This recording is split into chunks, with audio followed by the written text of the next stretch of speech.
Hey, what's good with the YouTube? This is your boy Rojo. This is the Rojo Room. Guess what? Good old CDC's back at it again, man. Back to trying to do the reintegration thing. Now, I got an official letter from CDC, Division of Adult Institutions, from April of this year, stating basically, I'm not going to read the whole thing, but that all GP inmates are going to be housed with no considerance of race, security threat group, gang, etc. Now, it does not apply to SNY according to this, but who is that going to leave eligible? 50-50 yards, people that do not have the SNY chrono that CDC has decided don't fit the criteria for needing to be in one of those kind of institutions. But that leaves on the table people on the 50-50s. And the main one here is the Bulldogs. So, there's going to be some, this is dated April 11th, man, and this is going to bring some hostilities, man. You know what I mean? There's also groups like the Flowers that are deemed to be GP groups that aren't on the SNY. They have a yard in Salinas Valley. All these people are now going to be eligible to be reintegrated. The main problem with this will be the Bulldogs. Now, in a convict's perspective, me and Flacco have covered, the 30-something odd attempts CDC has made to reintegrate Bulldogs with other people, with obviously all of them being unsuccessful. The Bulldogs are the biggest GP group that the end of hostilities does not apply to from either north or south. The whites and the blacks, they don't really care. You know what I mean? And at times throughout history, the Southerners haven't cared either, but I don't think this is one of the times, as they would want to keep the end of hostilities going with the Northerners, knowing that the Northerners are automatically going to have an issue with this. This is CDC's brilliance once again. But anyway, that's just something to think about. This is April 11, 2022, from the State of California Department of Corrections to the inmate family council members. And I'm just going to read real quick one paragraph, and then we'll get into the video. The California Department of Corrections Rehabilitations is expanding program opportunities for all people housed in the general population facilities. CDCR is dedicated to delivering excellent programming opportunities to all those under our supervision. The race, color, ancestry, security threat group affiliation, or county of commitment will no longer be used to decide a housing assignment. Only a person's demonstrating willingness to participate in positive programs and their medical or mental health needs will determine housing assignments. These expanding initiatives will have no impact on the programming for incarcerated people on sensitive needs yards, and SNY designation will still be available for those deemed eligible. So there's CDC with more of their bright ideas. Now they're saying people willing and whatever, any person in any active group, according to the group's own rules, are willing to go wherever they send them. You can't say, oh, I can't go there, that's a no good yard. You can't say, oh, I can't go there. You can't do that with any group, any Latino group especially. So this is a recipe for failure. There we go again. Way to go. Way to keep. You have plenty of facilities, man. If you guys can close down all these facilities, Tracy, Susanville, whatever other ones you got on the books to close down, you obviously have room to not constantly create animosity. There's plenty of places you can send Bulldogs. There's plenty of places you can send Northerners, Southerners. It don't matter. Anyway, this video is more about my first interactions with any type of SNY type people. Now, throughout history, I've gone to Quentin, and there'll always be one or two people on the B&L as far as the Northerners go. They usually kept them on the first tier. Very rarely would any of them talk shit. Every once in a while, there'd be some youngsters who thought they were really cool talking all kinds of stuff on the line, but it was few and far between. I stayed out of prison from October of 98 all the way till November of 08. So 8 years and a month. Oh my, things changed. I get busted. I go to the county jail.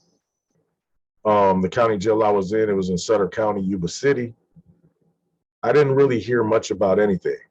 I was in there active. They didn't know who I was, whatever. I knew they wouldn't find out.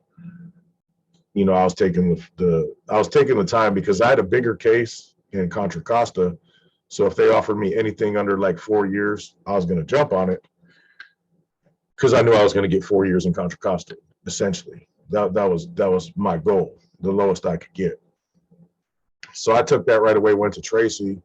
I got pulled off the bus. They knew I was validated right away. Sent me to a dummy cage and shot me to Elwing.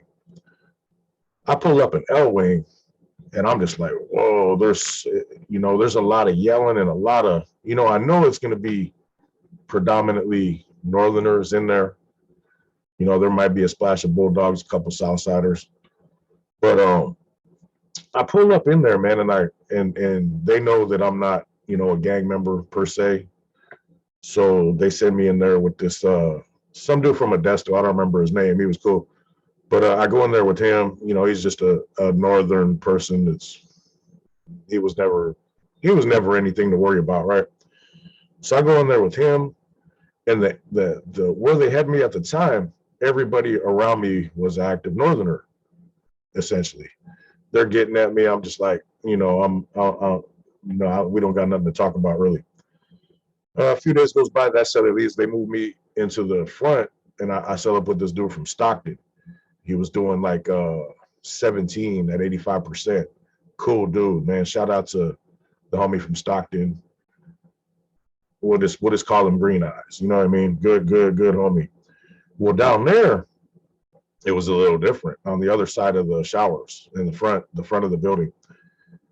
And man, I got in there and it was instantly loud. I'm like, I hear all these dudes. I'm like, man, those sound like Northerners, but why are they talking like that? He goes, oh, those are Northern Riders. And I'm like, well, what the fuck is that? And he kind of gave me a breakdown about how they were a handful of mostly Northerners who didn't want to politic, and those who had fell out of favor on GP yards, etc., and that they were becoming a big presence. And he was like, the dude in charge of them is upstairs, and that was Snoop. And man, it was just I was in shock, man, because I get in there in the morning, the active Northerners are trying to do their business, their good mornings, their machina, etc. And these just dudes are like, F you, punk, and shut up, bitch, and yelling and riders. And I'm just like, damn, these dudes are tripping. All kinds of business out on the tier, people, on one side, versus active versus inactive would be talking about dudes on the other. And I'm talking about the inactive dudes be like, yeah, that dude such and such, whoop-de-whoop. He sells dope. He just like, I'm just like, oh man, I never seen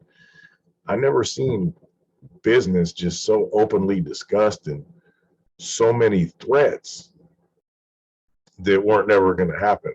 Well, I'm gonna fuck you up, man. No, you're not, bro. No, you're not. Like, cut it out, man. Like, the cell soldiering was amazing, dude. For the first couple of days, I just sat there in disbelief of all the shit that was being talked by these fools. It was insane. I'm just like, wow. My celly's like, yeah, this is every day, bro. I'm like, wow. I'm like, how many of them are there? He's like, man, there's a couple thousand of these fools. I'm like, man, it's a trip. They never came across my radar, man. But I was out there, being a father and going to college and shit like that. You know what I'm saying? So it wasn't like I was up on nothing. You know what I'm saying? But yeah, that was my first introduction to them people, man. And what really threw me off was the level of public disrespect. If you're a group that's trying to earn respect, that would seem like a really strange way to go about it, by talking all kinds of stuff that'll never happen. Yeah, just wait. I'm gonna. Man, no, you're not, bro. Stop. Just stop. You're not gonna beat up nobody.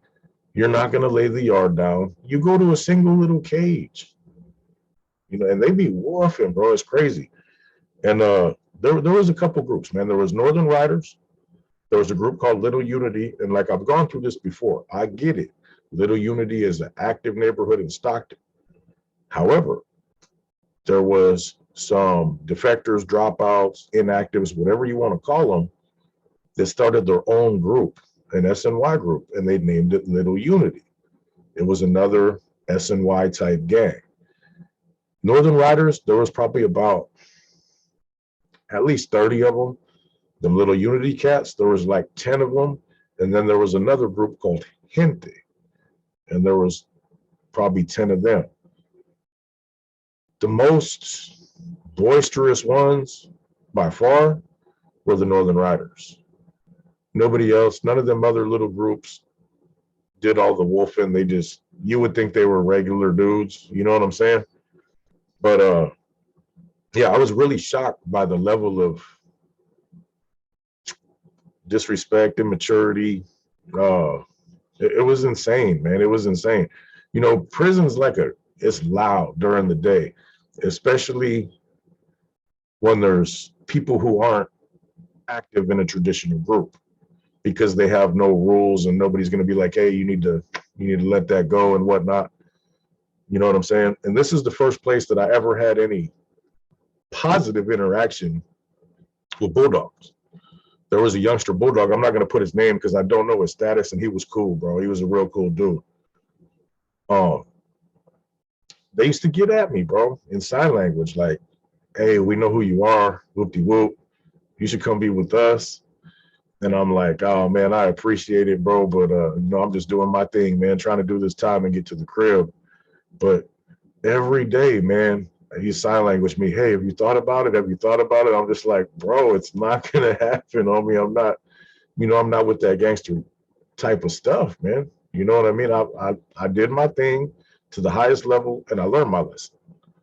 Why am I going to go do it with a different group? That's never made sense to me. Like the whole SNY trip about making your own gang or whatever. Now I get it. It's nice to have friends in prison. When you're solo bolo and there's another guy that you might have issues with, he's got a group. You know what I mean? And it's hard. It's hard to have enemies in prison, especially when they're part of a group that's going to have that dude's back. So it is cool to have friends, but as far as trying to start a formal gang and trying to make your own rules and whoop-de-whoop, man, you didn't learn from your first experience that that's not the way to go. And a lot of them kids, man, that joined that movement, and this is probably the same with all of them, but I've only had personal interactions with riders. They've never been nowhere, never done nothing. They're just anti-politic, anti-telling somebody what to do, maybe a little scared. So they're like, oh no, I'm a dropout. No, you're not. I mean, you never done. You're scared. Let's just keep it 100. And you don't want to go to them yards because you don't want to do what you're told. And I get that. I don't want to do what I'm told either. But man, 80% of them dudes at that time had never even been to a mainline. They came from the county and said, oh no, I'm not doing none of that shit, and folded. So there was no pre-existing knowledge of how to conduct yourself in prison. You know what I mean? And then there's guys, a couple. Hey, don't get me wrong. There were some all right dudes. I met a dude from Sonho that was a writer, and I used to chop it up with him in sign language and stuff. Perfect conduct. You could tell he's been around, done his thing, whoop-de-whoop. And whatever, I don't remember what his walk away decision was, you know what I mean? But whatever it was, he at least functioned.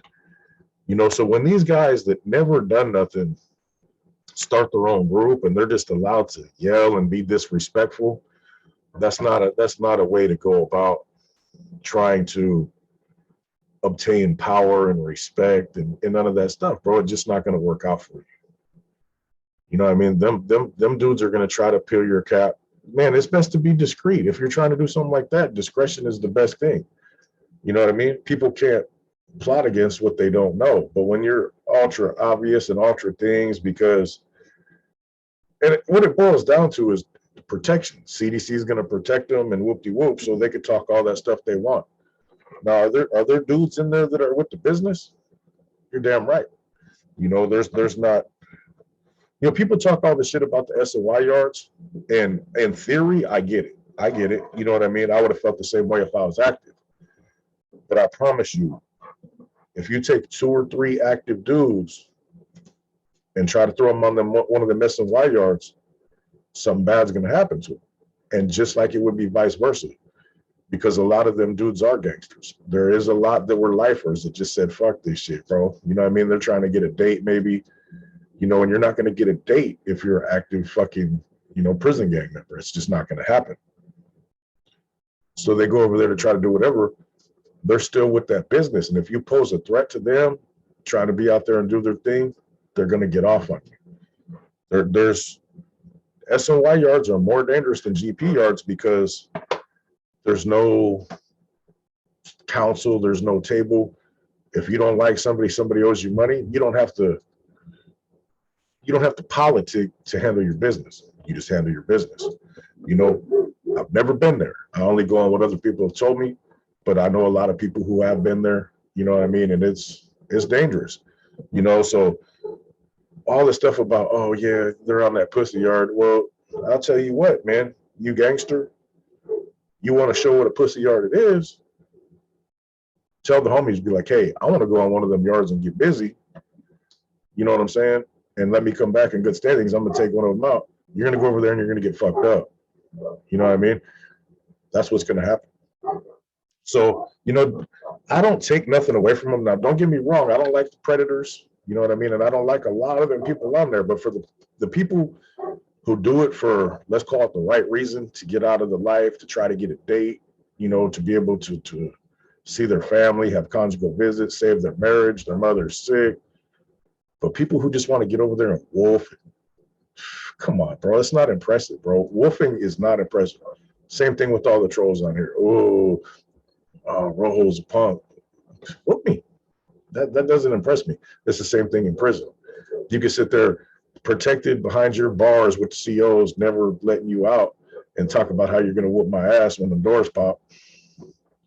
Pop the door, man. Come on, bro. Don't just sit there and wolf. It's pointless.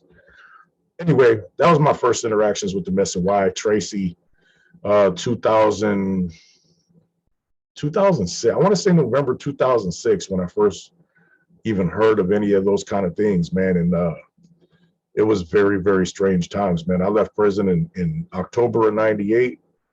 And I don't get me wrong, I did a violation or two, 99, maybe even 2000, but just, you know, 30, 60, 90, 4 months, never crossed my radar, bro. The only thing I had heard about was the flowers, you know what I mean? Nueva Flores. I hadn't heard about none of them Northern Riders, Deuce Fives, fucking gay boy gangsters. You know, that was all new to me, bro. And I'm not gonna lie to you, I was very unimpressed. This is your boy Rojo.